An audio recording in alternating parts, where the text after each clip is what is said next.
It's 3 p.m. in a boardroom high above Arlington. Sunlight beams through the windows. The CEO of AT&T thinks this is just another business meeting. From across the table, Garrison Courtney slides an envelope forward. The seal on the cover looks official enough to not raise any questions. I'm not supposed to be showing you this, he says. The CEO leans in to take a look. A redacted page stares back at him. You'll be fully reimbursed by the agency, and when this is over, a lot of doors will open for you. The pen clicks. The signature lands. By Friday, the money will start flowing. And just like that, another company was fooled by a fake agent from the CIA. Phantom. In 2005, Garrison worked for the Drug Enforcement Administration. He had just become Chief of Public Affairs, making him the face of the DEA. Aired on live TV, he would stand at the podium after major busts and dance around questions from the press, while always making the DEA look as good as possible.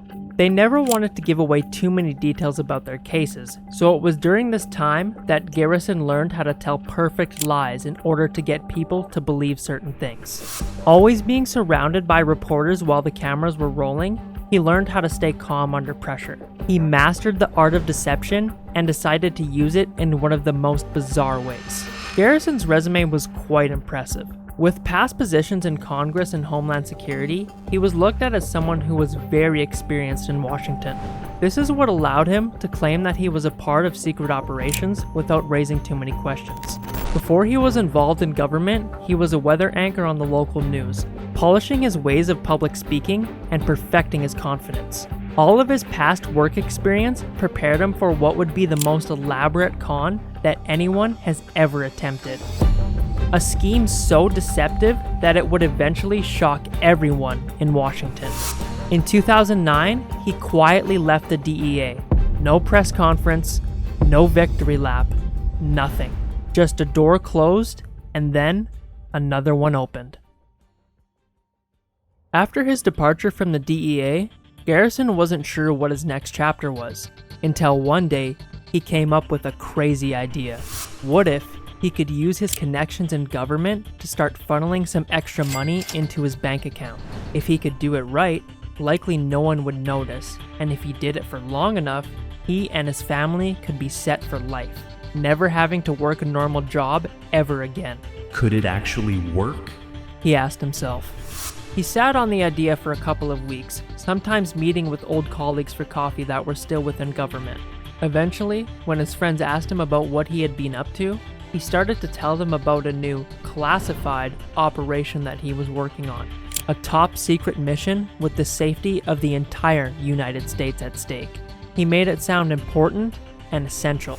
His old colleagues didn't ask too many questions, because everyone in Washington knows that you don't ask about classified operations. They simply took Garrison's word for it and believed that what he was saying was true. Garrison quickly realized that he could use this to his advantage. People start to talk, and soon, the word of Garrison's top secret mission spreads throughout Congress. What is it? Who is involved? What is at stake? Everyone wanted to know. Eventually, he gave the operation a name, Alpha 214. It was a name that sounded official, a name that carried weight. He described it as a deep cover task force, consisting of individuals from multiple different agencies. Some days, he talked about their ways of stopping large-scale cyber crimes. Other days, he hinted at working with Homeland Security to prevent terrorist attacks. The details drifted with every listener, but the structure stayed the same. Real, dangerous, and official. Then came the invitations. Alpha 214 needed commercial cover, but Garrison always acted like it was a sensitive and classified opportunity that only a select few people would be involved in. The agents of the operation needed to have regular jobs in order to blend in and conceal their identities. This way, they could be in foreign or high security locations without suspicion. At least, that's what Garrison claimed. And that's exactly what he proposed to the CEOs of multiple billion-dollar companies. All they had to do was hire him as a consultant and put him on their payroll. So, on paper, it looked like he worked for them. If they could publicly confirm that he worked for them and provide cover stories so that Garrison could appear in places without raising any questions, the government would fully reimburse them later on. On top of that, the company would get first access to million-dollar government contracts in the future. It was an irrefusable offer, and the CEOs, they ate it up. On a warm summer day in Maryland, Garrison is getting ready for another business meeting. By now, getting a signature is easier than riding a bike to him. This time, it's the CEO for one of the top cybersecurity firms in the United States. Garrison arrives at the lobby doors of the William Donald Schaefer building in downtown Baltimore. When he exits the vehicle, 2 armed guards accompany him. They make their way through the lobby and onto the elevator. In the hallway right next to the door leading into the conference room, there was a table with a plastic black box sitting on top of it. Everyone was required to put their cell phones inside before entering the room. This would add to the sense of secrecy, and it's exactly how Garrison wanted it set up. A long, wooden table stretched the length of the room. 3 men sat at the table, ready to discuss matters with Garrison. The blinds on the windows were closed, and fluorescent light filled the room. The air was dense and completely silent. The 2 guards each pulled out a device from their inside jacket pockets and began sweeping them along the walls as if they were looking for any cameras or microphones. Just a moment before we can begin, gentlemen. Garrison said to the 2 men at the table. Once the sweep was complete, the guard silently nodded at Garrison. Garrison began with how important cybersecurity was to the United States. He mentioned the potential threat of enemies disguised as state officials breaking through digital gates and accessing sensitive information. Garrison reached inside of his briefcase and pulled out a brown envelope. The stamp on the front cover looked like it was straight from the White House. I'm not supposed to be showing you this, Garrison says as he opens up the envelope. Inside, there are documents with multiple redacted lines showing some of the information that is at stake. The CEO's eyes get a little wider as he studies the page.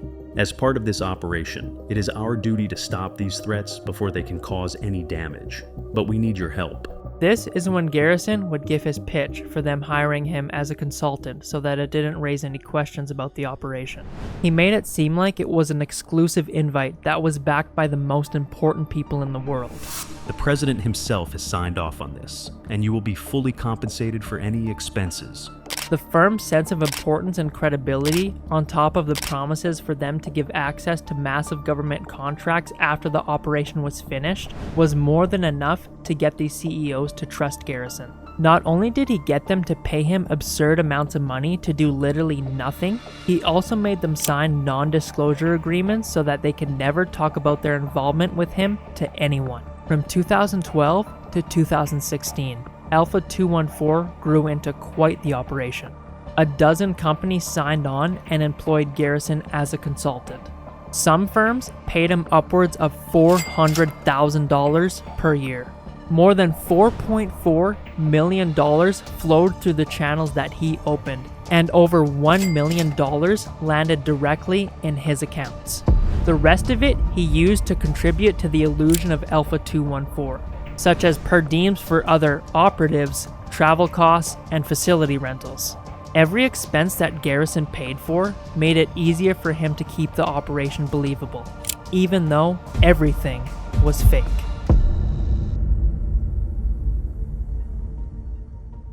Even inside government, Garrison found a way to assert himself through complete silence.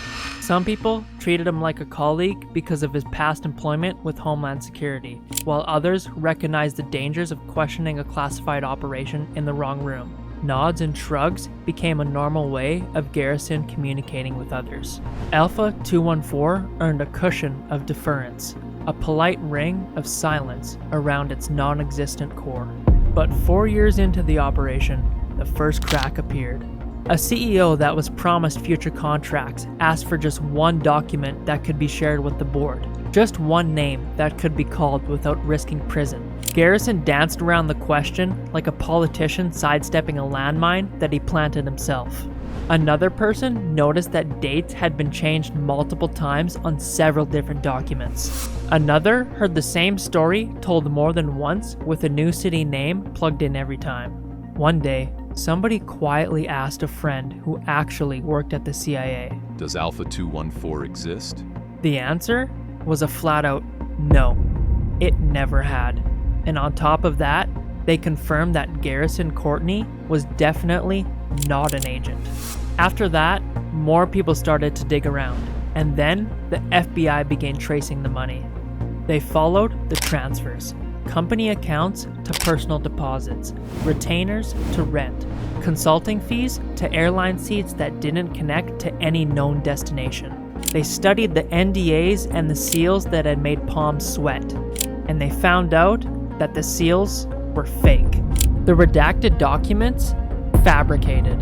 Those men that would sweep the room for bugs, paid actors. Every layer came away with a little less resistance than the one that did before it. And Garrison's theater was about to be shut down. Garrison could sense that things were coming to an end. It was obvious when people wouldn't return his phone calls as quickly, or even at all. In June of 2020, he was indicted and arrested. The trial went on for 4 months, and then Garrison finally got his sentence. Only 7 years in prison. Not for espionage, not for treason, for wire fraud. That's it. He was also ordered to pay back the $4.4 million that he stole over the 4 years. It definitely wasn't the verdict that most people were hoping for. But this wasn't the first time that a white-collar crime offender got away with a minimal punishment. And it probably won't be the last. But there are some questions that we still don't have answers to. How many people actually believed him? And how many people led him into high-profile meetings without question? Did Garrison ever listen to real secrets of national security be discussed without anyone doubting his presence? None of the court documents listed any of this. What Garrison built wasn't just espionage. It was a real-life movie with paid actors, fake government documents, and conference rooms that were set up like film sets. The script always changed depending on the audience, because every audience was different, and Garrison knew how to make anyone that was watching think everything was real. For 4 years, people didn't just believe in the story, they lived it. They hung their badges on its hooks, left their phones in its box, and defended it to anyone that would question its integrity. Although Alpha 214 was never actually real, the money and the signatures on the contracts definitely were. And if Garrison was never caught, who knows what he could have done? How many more meetings he could have attended? How many more contracts he could have got signed? How many more people would still be living inside of a made-up story? Because the most dangerous cons aren't just the ones that empty your bank account. It's the ones that rewrite your entire reality and make you question everything. In the wrong hands, a story like Alpha 214 doesn't just bend the truth. It replaces it. Do you think Garrison will serve his entire sentence until 2027 or be released early? And what do you think would have happened if he was never caught? Let us know what you think in the comments. And if you want to know the story of the biggest diamond heist that has ever happened in the United States, watch this video next.